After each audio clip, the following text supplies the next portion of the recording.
इस वीडियो का कोई इंट्रो नहीं होगा गाइस, डायरेक्ट स्टार्ट करते हैं। तो let's get started. Lesson number 1, choose a right mentor and friendship. देखो गाइस, जब महाभारत का युद्ध हुआ था तो उसमें कौरव और पांडव के बीच किसकी सबसे ज्यादा सेना थी? तुम्हें पता ही होगा, कौरव के पास ज्यादा सेना थी। कृष्ण का सेना भी कौरव के पास था, बट युद्ध जीता कौन? पांडव। पता है ऐसा क्यों हुआ? क्योंकि पांडव के पास, अर्जुन के पास मेंटोर कौन था? कृष्ण।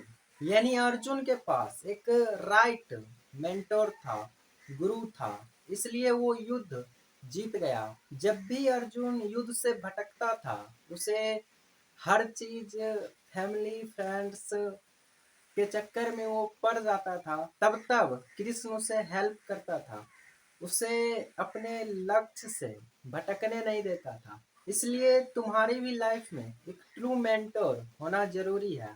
और वो मेंटोर कोई भी हो सकता है, तुम्हारा पेरेंट्स हो सकता है, तुम्हारा फ्रेंड हो सकता है, या कोई और भी हो सकता है। लेकिन एक राइट मेंटोर ढूंढना बहुत ही मुश्किल होता है गाइज। क्योंकि इस वीडियो में मैं जो भी तुमको बताऊंगा, जो भी लेसन्स, वो सारी लेसन्स बहुत ही मुश्किल है उसे प्रैक्टिकल लाइफ में फॉलो करने में।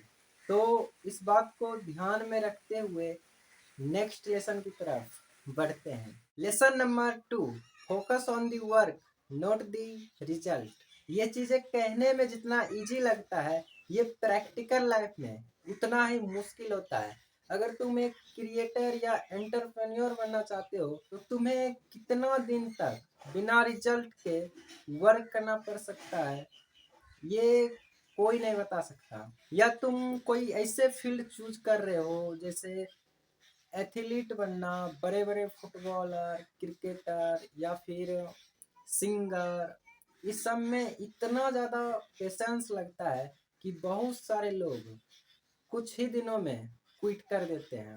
और आज के टाइम में तो हर किसी को इंस्टेंट रिजल्ट चाहिए। पर भगवान श्री कृष्ण अर्जुन को ही क्यों पूरा गीता सुनाते हैं पता है? क्योंकि अर्जुन के पास एक बहुत ही तगड़ा लेवल का फोकस था।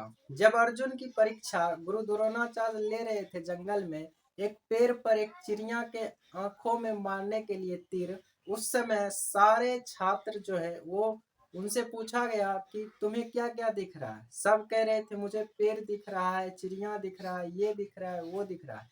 लेकिन जब अर्जुन से पूछा गया तब अर्जुन ने क्या जवाब दिया? एक ही चीज कहा, मुझे चिड़िया की सिर्फ और सिर्फ आंख दिख रही है। इसलिए अर्जुन का तीर डायरेक्ट चिड़िया के आंख में जाके लगा। और मैं ये नहीं कहूँगा कि ये फोकस बढ़ाना बहुत ही हार्ड है या बहुत ही आसान है, ये मैं बिल्कुल नहीं कहूँगा। तुम्हें जो भी चीज़ चाहिए, तुम्हें उस पर खुद ही फोकस करना पड़ेगा बहुत लंबे टाइम तक। अगर तुम्हारा टारगेट कुछ बड़ा है तो तुम्हें प्रोसेस को एंजॉय करते हुए सिर्फ और सिर्फ तुम अपने मन में ही रिजल्ट की कल्पना कर सकते हो, बाकी बात गॉड तो है ही। तो नेक्स्ट लेसन की तरफ चलते हैं। लेसन नंबर 3, अपने माइंड के गेम को समझो। देखो, यहाँ श्री कृष्ण कहते हैं 3 टाइप के काम होते हैं, सात्विक वर्क, तामसिक वर्क और राजसन वर्क। सात्विक वर्क वो वर्क होता है जिसमें हमारा मन बिल्कुल भी नहीं लगता है। जैसे जैसे महाभारत के युद्ध के टाइम पर अर्जुन का मन बिल्कुल भी नहीं कर रहा था युद्ध करने में। कौरवों के साथ, कर्ण के साथ, किसी भी इंसान के साथ युद्ध करने का मन बिल्कुल भी नहीं कर रहा था, क्योंकि वो मोह माया के बंधन में फंस चुका था। तभी वहीं पर भगवान श्री कृष्ण अर्जुन को रास्ता दिखाते हैं और कहते हैं यही सात्विक वर्ग है, यही धर्म है, तुम्हें इसे करना ही पड़ेगा, चाहे तुम्हारा मन हो या ना हो। वैसे ही तुम्हारी भी लाइफ में ऐसा कोई काम होगा जिसमें तुम्हारा मन नहीं कर रहा होगा, जैसे स्टडी हो गया या फिर कोई तुम्हारा और भी काम हो सकता है। तो एज ए टीनेजर भगवान श्री कृष्ण कहते हैं तुम्हें हमेशा और हमेशा सात्विक वर्क पर ज्यादा ध्यान देना है। और दूसरा हो गया तामसिक वर्क। ये ऐसा वर्क होता है जो हमें लॉन्ग टर्म में बहुत ही नुकसान पहुंचाता है, जैसे अल्कोहल, ड्रग्स और सिगरेट का नशा करना और भी गंदी गंदी आदतें। और राजसन वर्क वो वर्क होता है जिसमें हम बहुत ज़्यादा पैशनेट होते हैं, जैसे किसी को सिंगर बनना है, एक्टर बनना है या फिर कुछ और बनना है, वो उसके लिए किसी भी हद तक जा सकता है। तो ये हो गया राजसन वर्क। और भगवान श्री कृष्ण कहते हैं अगर तुम्हारे पास कोई राजसन वर्क नहीं है तो तुम्हें हमेशा सात्विक वर्क पर ही ध्यान देना चाहिए। तो इसी के साथ बढ़ते हैं अगले लेसन की तरफ। Lesson number 4, adapt to survive. यहाँ पे श्री कृष्ण कहते हैं तुम्हें टाइम टू टाइम चेंज होना पड़ेगा। जैसे युद्ध के टाइम पर अर्जुन को भी धर्म के लिए चेंज होना पड़ा। अर्जुन भी नहीं चाहता था कि ये युद्ध हो, मैं इतने लोगों को मारूं, लेकिन फिर उसके बाद भी अर्जुन अपने हार्ट को मजबूत करते हुए युद्ध किया, क्योंकि उसे श्री कृष्ण ने अपनी सारी शक्ति का आभास कराया और अर्जुन को बताया कि ये सारी जीव जो हैं, जितने यहाँ पे मरेंगे वो सारी की सारी एक प्रकाश की तिनका मात्र है, वो सब मेरे अंदर ही समा जाएंगे फिर। इसलिए धर्म के लिए तुम्हें लड़ना ही पड़ेगा। और यही लेसन हमें सिखाता है कि अगर तुम्हें इस युग में भी सरवाइव करना है तो तुम्हें टाइम टू टाइम अपग्रेड होना पड़ेगा। अभी के टाइम पर हर चीज तेजी से चेंज होते जा रहा है, इसलिए तुम्हें भी चेंज होते रहना है, हर चीज सीखते रहना है। तो इसी के साथ बढ़ते हैं नेक्स्ट लेसन की तरफ।